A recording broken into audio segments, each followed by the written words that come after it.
माननीय अतिथिगण, आदरणीय साध्वी समाज, धर्म प्रेमी सज्जनों, श्रद्धामूल देवियों, त्रिदिवसीय कार्यक्रम का दूसरे दिन का यह दूसरा सत्र है। इन 2 दिनों में जीवन के विविध पहलुओं पर अनेक मनीषी संतों से, गुरुजनों से बहुत ही महत्वपूर्ण चिंतन श्रवण करने का अवसर मिला। मेरे जीवन में एक घटना घटी। विशेष शिक्षकों के आग्रह से एक कॉलेज में गया। वहाँ के प्रिंसिपल महोदय ने पूछा कि महाराज जी आप किस विषय पर बोलेंगे। मैंने कहा मैं बच्चों को बताऊंगा कि धर्म क्या चीज़ है। प्रिंसिपल महोदय ने तुरंत कहा कि धर्मनिरपेक्ष भारत राष्ट्र है, धर्मनिरपेक्ष संस्था है, यहाँ धर्म की कोई ज़रूरत नहीं है। मैं तो मुस्कुराया, क्या यहाँ अधर्म की ज़रूरत है? धर्म और अधर्म 2 ही है। जब धर्म की ज़रूरत नहीं तो इसका मतलब अधर्म की ज़रूरत है। मुझसे कहा गया कि आप कोई दूसरा विषय चुने। मैंने कहा मैं बताऊंगा कि बच्चों जीवन में सदाचार का क्या महत्व है और कैसे हमें सदाचार को अपनाना चाहिए। प्रिंसिपल महोदय ने कहा आप इस विषय पर बोल सकते हैं। व्यवस्था हुई। बोलने वाला तो परम स्वतंत्र होता है। सदाचार पर मैं प्रारंभ किया और बीच में उदाहरण लिया। मैंने कहा विद्यार्थी का धर्म है अध्ययन करना। अगर विद्यार्थी अपना धर्म छोड़ देता है तो विद्यार्थी फेल हो जाएगा। अध्यापक का धर्म है अध्यापन कार्य करना। अगर अध्यापक अपना धर्म छोड़ देता है तो विद्यालय से निकाल दिया जाएगा। पत्नी का धर्म है पतिव्रत धर्म का पालन करना। अगर पत्नी अपना धर्म छोड़ देती है तो घर से निकाल दी जाती है। साधु का धर्म है साधना करना। अगर साधु अपना धर्म छोड़ देता तो साधु डिपार्टमेंट से निकाल दिया जाता है। धर्म वो तत्व है जिसके धारण करने से व्यक्ति अपने पद पर प्रतिष्ठित होता है, गौरवान्वित होता है। और धर्म विहीन मनुष्य की वो दशा होती है जो सड़े हुए फल की दशा होती है। जैसे सड़ा हुआ फल फेंक देने के काम आता है, इसी प्रकार से धर्म विहीन मनुष्य की दशा होती है। राष्ट्रकवि मैथिली शरण गुप्त जी ने लिखा, जो धर्म पालन से विमुख, जिसको विषय ही भोग्य है, संसार में मरना उसी का सोचने के योग्य है। जो इंद्रियों को जीतकर धर्माचरण में लीन है, उसके मरण के सोच क्या वो मुक्त बंधनहीन है। जब मेरा प्रवचन समाप्त हुआ, प्रिंसिपल महोदय उठकर खड़े हुए और कहने लगे कि आज हमें एक नई दिशा मिली है कि धर्म का अर्थ है कर्तव्य का पालन करना। माँ अपने कर्तव्य का पालन करती है, पिता अपने कर्तव्य का पालन करता है, पत्नी अपने कर्तव्य का पालन करती है, पति अपने कर्तव्य का पालन करता है। हर व्यक्ति अगर अपने अपने कर्तव्य का पालन करता है तो समाज में सुव्यवस्था होती है, समाज में शांति होती है। इसलिए धर्म की सबको जरूरत है। भूल हमने किया है। पहले हम लोगों ने अपने अपने संप्रदायों को, मजहबों को धर्म कहना शुरू कर दिया। दूसरी भूल हमारे राजनेता लोग करते हैं, जो बिना सोचे, बिना विचार किए, ठीक से चिंतन किए धर्मनिरपेक्ष भारत राष्ट्र घोषित कर दिए। धर्मनिरपेक्ष राष्ट्र नहीं हो सकता है, धर्मनिरपेक्ष जीवन नहीं हो सकता है। जीवन संप्रदाय निरपेक्ष हो सकता है, राष्ट्र संप्रदाय निरपेक्ष हो सकता है, धर्म निरपेक्ष नहीं हो सकता है। धर्म एक होता है और सबके लिए होता है। संप्रदाय अनेक होते हैं, वो सबके लिए जरूरी नहीं होते। संप्रदायों का जन्म किसी देश में, किसी काल में, किसी महापुरुष के द्वारा होता है और धर्म सनातन होता है, शाश्वत होता है, एक होता है। संप्रदाय बनते और मिटते रहते हैं, धर्म शाश्वत होता है। धर्म भूमि है और संप्रदाय पथ है, ये बनते और मिटते रहते हैं। संप्रदाय और धर्म को लोगों ने एक मान लिया है, बस वही भूल खड़ी हो गई। संप्रदाय अलग चीज है। संप्रदाय मंदिर बनवाता है, मस्जिद बनवाता है, गिरजाघर बनवाता है, गुरुद्वारा बनवाता है। और धर्म कहते हैं मानवता को, इंसानियत को। वहां किसी प्रकार की जरूरत नहीं है।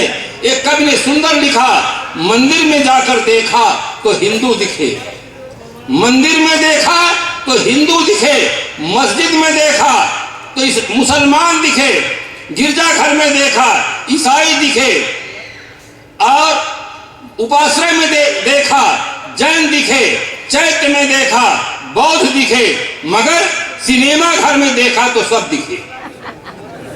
सिनेमा घर में सब दिखते हैं, होटल में सब दिखते हैं, मंदिर में सब नहीं दिख सकते हैं, मस्जिद में सब नहीं दिख सकते हैं, गिरजाघर में नहीं दिख सकते हैं। जो साधन आदमी को आदमी से नहीं मिला सकता है बंधुओं, वो साधन आदमी को भगवान से कैसे मिला सकता है? ठंडे दिल से सोचने की जरूरत है। सांप्रदायिक झगड़े होते हैं, लोगों ने धर्म को बदनाम किया कि धर्म परिवर्तन हो रहा है, धर्म परिवर्तन हो रहा है। धर्म कभी परिवर्तन नहीं होता है, संप्रदाय में परिवर्तन होता है, संप्रदाय की मान्यताओं में परिवर्तन होता है, धर्म में परिवर्तन नहीं होता। एक व्यक्ति अगर मुसलमान से हिंदू हो गया तो पहले वो आंख से देखता रहा, कहां से देखेगा? आंख का धर्म नहीं बदला है, कान का धर्म नहीं बदला है, हाथ का धर्म नहीं बदला, पैर का धर्म नहीं बदला, धर्म बदलता ही नहीं, मजहब बदलता है।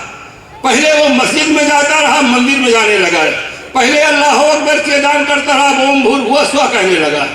मजहब बदलता है, मजहब की मान्यताएं बदलती हैं, मजहब के अनुसार वेशभूषा बदलता है, धर्म नहीं बदलता है। पहले आदमी सुख चाहता रहा तो क्या अब दुख चाहता है? पहले आदमी शांति चाहता रहा तो क्या अब अशांति चाहता है?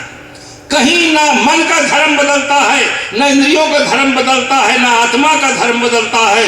धर्म सनातन होता है, अपरिवर्तनशील होता है। मजहब बदलते हैं, मजहब की मान्यताएं बदलती हैं, और जितने झगड़े होते हैं सब मजहब की मान्यताओं को लेकर झगड़े होते हैं। धर्म के नाम पर कोई झगड़ा नहीं होता है, धर्म को केवल बदनाम किया जाता है, धर्म को लोगों ने समझा नहीं कुछ। मैं केवल एक उदाहरण छोटा सा दूं। वेद व्यास जी ने लिखा, जिह्वोपस्थ जयो धृति ही। धर्म का मनु जी ने लक्षण लिखा है, 10 लक्षण लिखा है।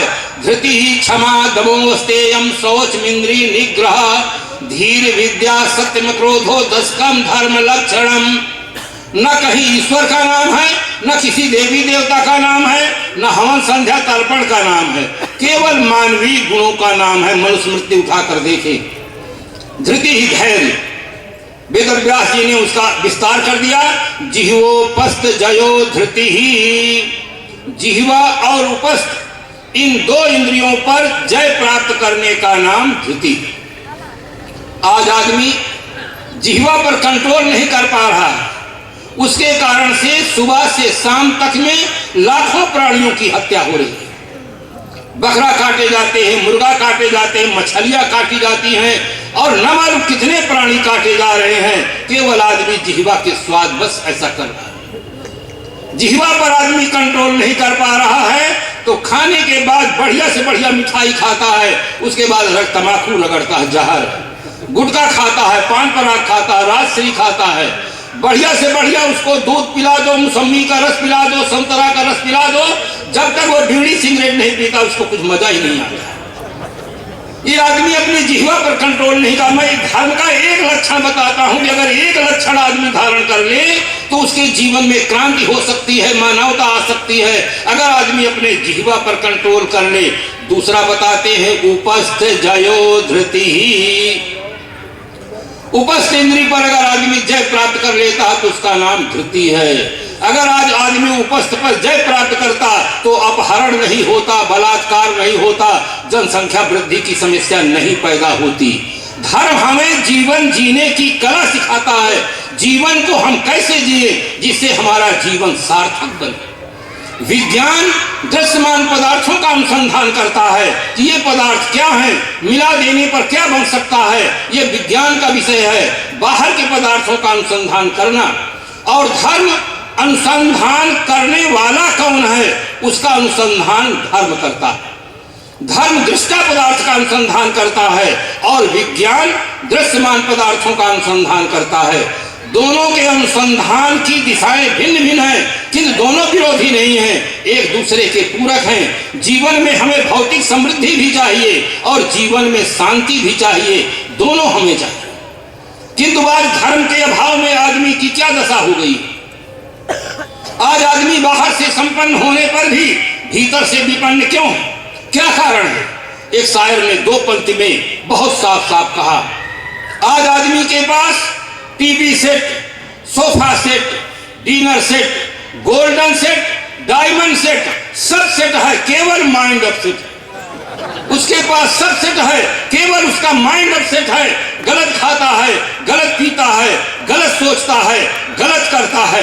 जब तक माइंड सेट नहीं होगा, आदमी चाहे चंद्रलोक में जाकर बसे, चाहे मंगल ग्रह में जाकर बसे, चाहे जितना इकट्ठा सेट कर ले, वो भीतर से सुखी नहीं हो सकता है, शांत नहीं हो सकता है, अपने जीवन का परम लक्ष्य नहीं पा सकता। आज केवल आदमी का माइंड अपसेट हो गया है। माइंड सेट कैसे हो? माइंड सेट का साधन है सत्संग, सत्साहित्य। आप अच्छा पढ़ें। गांधी जी के 3 बंदर बहुत प्रसिद्ध हैं। एक बंदर दोनों हाथ से आंख बंद किए, एक बंदर दोनों हाथ से कान बंद किए, और एक बंदर दोनों हाथ से मुंह बंद किए। मनुष्य बुद्धिजीवी प्राणी है, संकेत देता है हम बंदर कि बुरा न देखो, बुरा न सुनो, बुरा न बोलो, किंतु मूल में बात रह गई है। अगर गांधी जी एक बंदर और बना देते तो बात पूरी हो जाती, बात अधूरी रह गई है। बुरा मत देखो सही है, बुरा मत सुनो, बुरा मत बोलो, किंतु बुरे का जन्म कहां से होता है? अगर गांधी जी एक बंदर और बना देते और दोनों हाथ माथे पर रखता और वो संकेत देता कि बुरा मत सोचो, बुरा सोचने से ही आदमी बुरा बोलता है, बुरा देखता है, बुरा कहता है। इसलिए आदमी की अगर सोच सही हो जाए तो हमारा जीवन सही हो सकता है। अगर आदमी की सोच सही नहीं होगी तो आदमी कभी सफल नहीं हो सकता है, कभी सुखी जीवन नहीं जी सकता है। आतंकवादियों की केवल सोच सही गलत है, अपहरण करने वालों की सोच गलत है, बलात्कार करने वालों की सोच गलत है, भ्रष्टाचार करने वालों की सोच गलत है, तब दुर्व्यसन करने वालों की सोच गलत है। अगर सोच सही हो जाए तो पूरा जीवन सही हो सकता है। और सोच सही तब होती है जब व्यक्ति सत्संग में जाता है, उसकी मान्यताओं में परिवर्तन होता है, उसके भीतर परिवर्तन होता है, तब आदमी की सोच सही हो जाती है, तब उसकी दिशा और दशा दोनों में आमूल परिवर्तन हो जाता है। इसलिए बड़े श्रद्धा भाव के साथ सत्संग में आए। 3 दिन के लिए सुनहरा चांस मिला है। संतों ने और हमारे दृष्टि बंधुओं ने बड़ा अथक प्रयास किया है और बहुत प्रशंसनीय है। हर धनवान आदमी को चाहिए कि जगह जगह पर ऐसे कार्यक्रम रखें जिससे आदमी की सोच सही हो। ये धरती का सिरमौर प्राणी सोच सही न होने से देवी देवता के नाम पर बकरा काट रहा है, मुर्गा काट रहा है, भैंसा काट रहा है, न मालूम ऊंट काट रहा है। मेरे पास एक व्यक्ति आया, उसको हाजी साहब कहते थे। मैं बचपन, मेरी अवस्था थी छोटी, मैंने पूछा उनसे तुम्हें हाजी साहब क्यों कहते हैं? उसने कहा मैं हज किया हूं। मैंने कहा क्या किए हो? कहा खुदा के नाम पर ऊंट की कुर्बानी किया। मैंने कहा तुमको हाजी कहें कि पाजी कहें? मेरे मुख से सासा निकला। मैं तो बाद में सोचा कि ये नाराज होगा। मैंने कहा एक सेठ की आप नौकरी करें और सेठ के बच्चे को पकाकर खा जाएं तो सेठ आपको रखेगा कि आपके ऊपर केस लागू करेगा? जिस अल्लाह ताला की हम बनाई हुई सृष्टि को और उसके नाम पर काट रहे हैं, अल्लाह ताला कैसे खुश होगा अपने बच्चों को काटने पर? वो आदमी इतना चिंतित हो उठा कि क्या कहे महाराज, हमारे यहाँ तो यही सब बताया जा रहा है। आदमी की सोच गलत है। कौन हंसता कौन है? जीवित व्यक्ति बंधु वो हंसता है, जीवित व्यक्ति खुश होता है। मुर्दा न हंसता है न मुर्दा नाराज होता है। अगर अल्लाह ताला कहीं शरीरधारी है तो खुश हो सकता है। खुश कब होगा? किसी प्राणी की हत्या करने पर कोई खुश होता है? ठीक से सोचना चाहिए। इसलिए मजहबों में लोगों ने केवल श्रद्धा का उपयोग किया है, बुद्धि का उपयोग करना भूल गया है। आज जरूरत है संत सम्राट श्री कबीर साहब के विचारों की, जिनके विचारों में श्रद्धा और बुद्धि दोनों का सुंदर समन्वय पाया जाता है। सदगुरु कबीर साहब ने कहा, सुनिए सबकी निवेरिए अपनी, सिंदूर का सिंधोरा झपने की झपनी। सबकी बातों को सुनो, वेद सुनो, कुरान सुनो, बाइबल सुनो, गीता सुनो, सब महापुरुषों की बातों को सुनो, किंतु निवेरिए अपनी अपनी बुद्धि से निर्णय करो क्या करना चाहिए क्या नहीं करना चाहिए। केवल श्रद्धा से काम नहीं चलने वाला है, श्रद्धा और बुद्धि दोनों का सुंदर समन्वय होना चाहिए। सांप्रदायिक जगत के लोगों ने धर्म के नाम पर बुद्धि का प्रयोग करना बंद कर दिया है, इसीलिए हमारे क्षेत्र में अंधविश्वास बहुत है। अंधविश्वास चमत्कार की बातें बहुत पाई जाती हैं। समाज सामान्य लोग गुमराह किए जाते हैं, धोखा खाते हैं। आज संत सम्राट श्री कबीर साहब के विचारों की बहुत बड़ी आवश्यकता है, जिन्होंने केवल अंधविश्वास का नहीं, दुराचरण का भी खंडन करके आदमी को शाश्वत सत्य और पवित्र जीवन जीने पर बल दिया है। इन्हीं शुभकामनाओं के साथ हम अपनी वाणी को विराम दें।